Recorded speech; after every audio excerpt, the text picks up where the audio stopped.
Welcome to our channel. Today we how to protect your investments with Fidelity. Quick tutorial step by step clearly. To protect your investments with Fidelity, start by logging into your Fidelity account.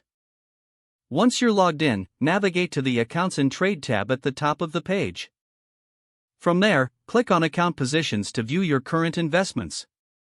Review your portfolio to identify any areas that may need attention or adjustment. Next, consider setting up alerts for significant market changes. You can do this by selecting Alerts from the menu.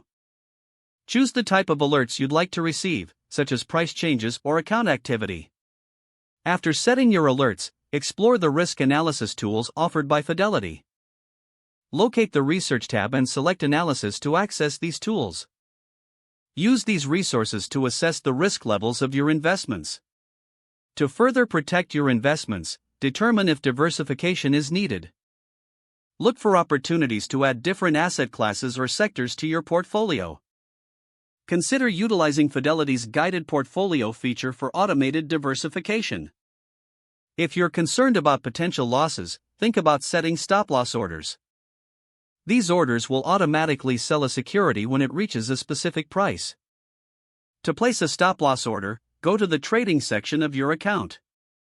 Enter the details of the stock you wish to protect and set your desired stop-loss price. Finally, review your investment strategy regularly to ensure it aligns with your financial goals. Stay informed about market trends and be ready to adjust your portfolio as necessary. If the page does not load, refresh the browser or try again in a private or incognito window. Make sure you are using the correct email address, then retype it carefully to avoid small typos.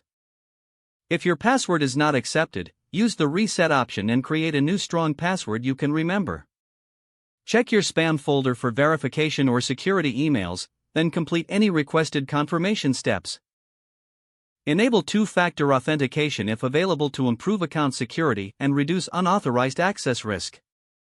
After signing in, review your profile details so your contact information and settings are accurate and current. If you see an error message, note it down and try again after restarting your device and internet connection. Log out when you finish, especially on shared devices, to keep your account and payment information secure. If the page does not load, refresh the browser or try again in a private or incognito window. Don't forget to like this video and subscribe to our channel for more step-by-step tech guides.